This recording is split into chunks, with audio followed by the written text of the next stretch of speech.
Carl and Dan here from Brrraaains A Head-Banging Life, gbhblofficial for short. It is the festive season and it's our time to sit down and do some festive reactions together. I bugged Dan earlier on and said, hey, I'm at home, not doing anything. I'm off this week. Let's jump on Zoom and do some Christmas reactions. Didn't really have any in mind, so spent a little time checking what we've done in the past, checking what I thought maybe Dan's not heard or tracks that I really like, particularly melodies and things like that. So I picked out a handful and we're going to start with one of my favorite overall Christmas songs. But also, here's a question for you. What of the Christmas songs, you know, I'm not talking about covers, not rock and metal covers or anything like that. I'm talking about traditional Christmas songs, be them hymns or ones that were released many years before. Mariah Carey's All I Want for Christmas or Jingle Bells and stuff like that, or hymns. What would you say is one of your favorite melodies? I'm not saying you like the song, but if you said like melodies or stuff like that, what might come to mind? Is it like Jingle Bells, Deck the Halls, that kind of thing? Oh, I really like Last Christmas by Wham. Okay, why Wham? All right. That's like one of my favorite ones. Why? I don't know. It's a bit more, it's less annoying. It's one of the lesser played ones out of the really, really popular ones. So it gets less annoying. Yeah, I never get this. You're not alone. Last Christmas is a popular one I find amongst a lot of like rock and metal fans in regards to like, and I think it's right. I think what you said there about it being less annoying is that it's got a mellow vibe to it. It's not over the top. I get all of that, but I'll be honest with you, I fucking hate it.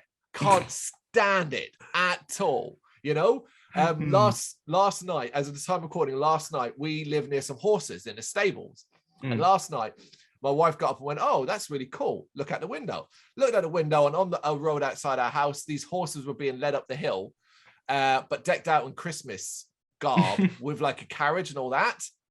It looked really pretty, except they were playing Last Christmas. And I was just like, fuck that. Don't care anymore. Gone. Oh, for God's sake. Yeah, well, the reason why I was asking is because we are leading on to this track, and basically one of mine is the song "Oh Holy Night." I think the melody of that is generally really wonderful, and almost every version I've heard done has always given me a lot of reasons to smile, be it a great vocalist, a great tune. It's just really, really, really nice. I like it, even though obviously it's got religious overtones. I don't mind that because a lot of Christmas songs are based in hymns and things like that. It's cool. There's nothing wrong with that. Give me a track like that that's religiously preachy, then fucking John Lennon and Yoko Ono's Merry Christmas, Happy Christmas, War is Over. There's a preachy fucking track. There's something I hate. I'm fine with this because this is religion. This is what you're going to do. Are you aware of Oh Holy Night's kind of melody? Yeah, I've heard this before. Okay. I know August Burns Red Christmas stuff. I think my favorites is like Flurries. Flurries is amazing. Yeah, we'd already done a reaction to that. Yeah, we did that last year. Yeah.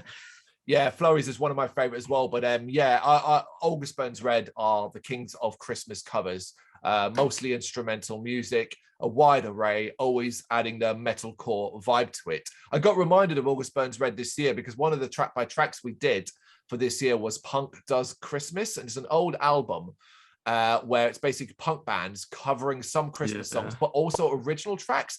But it's really fucking weird because it should be called Pop Punk Does Christmas, and then in brackets, also August Burns Red are here. Because August Burns Red are not a punk band. Yeah, those compilation albums, they've done a couple where they've done like punk goes pop and stuff. But half the time they're not punk bands. We are going to, in this series, we are going to be looking at one of my favorite from that album that is a proper punk band, but it is predominantly pop punk music. But that's why I got reminded about August Burns Red. So I thought, okay, it'd be cool. Let's get some more of these videos up. So we're going to do Oh Holy Night by August Burns Red. Are you ready, Dan? Yes. 3, 2, 1, go. I'm a big fan of this album overall, I think. Oh, it's this one, yeah. Yeah. I like how you just hear the tip tap of the drums rolling, coming in. Yeah.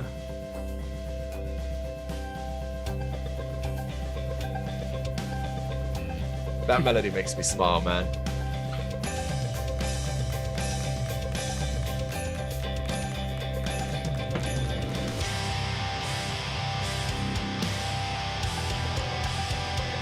It's such a big deal for me with reactions, Christmas covers, that you keep the melody alive while being heavy. I remember like last year, I think you were dropping me back off to my mum's around the Christmas period. I think it might have been Christmas Day, and you were playing this. That's perfect time for it. This is it.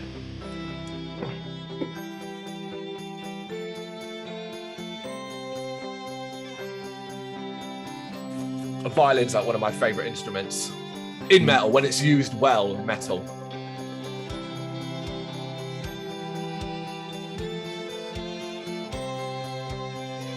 Thing is, this is not the best version of Oh Holy Night. We will be getting to it. Yeah, exactly. Exactly.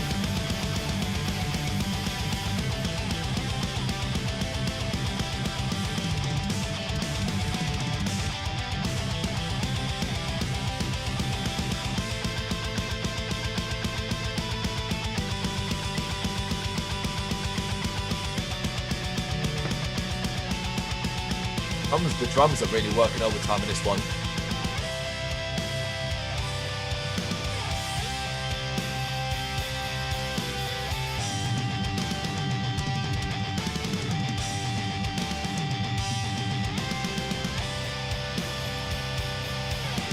I really do hope one year when COVID's in the past, August Burns Red brings their Christmas show over to this country and just does it.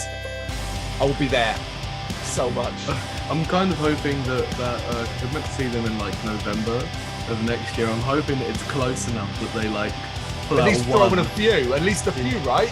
Yeah.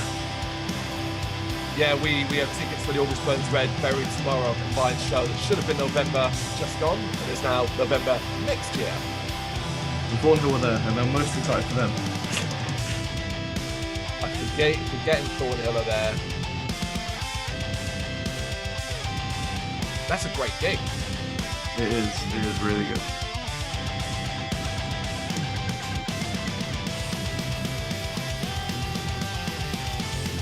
It's cool to have that like the rhythm doing overtime and then the lead doing the melody. Yeah, it's so clever because it's literally Oh Holy Night. You can hear it's Oh Holy Night, but it's still metal. But I think you could play this to a non-metal fan and they'd really like it.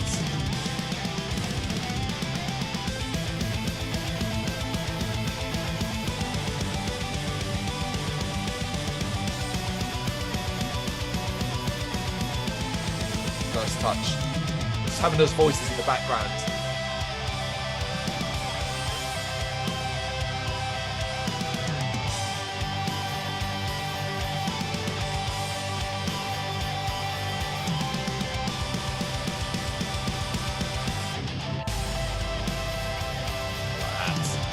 Eruption. Explosion.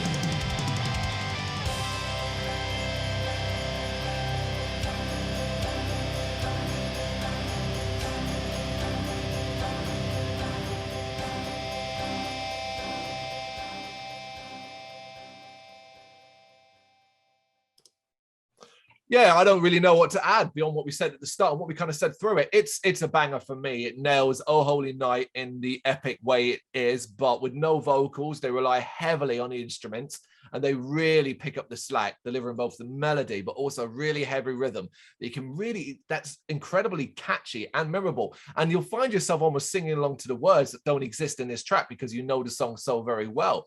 But it's also it's not just the guitars and the drums, although the drums in particular are outstanding at times, particularly when they pick up the pace during and they've got that kind of kick drum to them going on. It's fast and heavy where it's like that's metalcore noise, but it's because the lighter rhythm, it just seems to, for me, it just works so fucking well together. I don't know how you write that so well. It is incredibly well written because they don't lose any of the melody that you need for a Christmas song, and specifically O Holy Night. But I was noticing the rhythm guitar was so much less rhythm. It was like there was two different leads playing where he had this sort of high pitch. He tuned really high and was just kind of shredding whilst the melody lead was playing. I wonder what instrument. I'm trying to think of it like an original version of Old Holy Night and what instruments might be prevalent. That it was effectively trying to copy, Triangle. like a violin, maybe, like trying, because a violin obviously can go quite high, innit? Yeah. I don't know. It's very, very difficult. But like, Yeah. obviously, it's trying to ape something and capture that, because if it was down tuned, you'd have this heavier, meatier, dirtier sound, and it necessarily wouldn't then fit what is a track that almost keeps building. Like particularly when it's hitting the choruses, you have those lows where it drops the melody, and that's where we actually hear a violin in this track. But those higher bits, when it's got to keep rising almost. Oh, holy, not those parts, like where that's being sung normally. A chorus of voices. How does a guitar ape that? It's got to go high. It seems to be some kind of string, because I don't know if it's a violin. Okay. There's something. Either way, I love it. I mean, I love great. it. I really do. I do. I love it as well. On a Christmas playlist every year, it is a guaranteed play. Admittedly, the album overall has since been used to be what I'd have said was like the best Christmas album, but that's since been usurped by Majestica, obviously, last year. So it's like second now, but it's still brilliant all the way through. Do check it out, Sled and Hill. That's it. Check out the EP that followed, the EP Flurries. That's got another lot of bangers on there as well. Yeah. You got any thoughts on it? You know what to do. Let us know in the comments. Thank you very much for watching. You can check us out on gbhbl.com, as well as on Facebook, Instagram, Twitter, and Tumblr. Go to Patreon to help us out over there. That's patreon.com/gbhbl, as well as Big Cartel, where you can find some of our merchandise.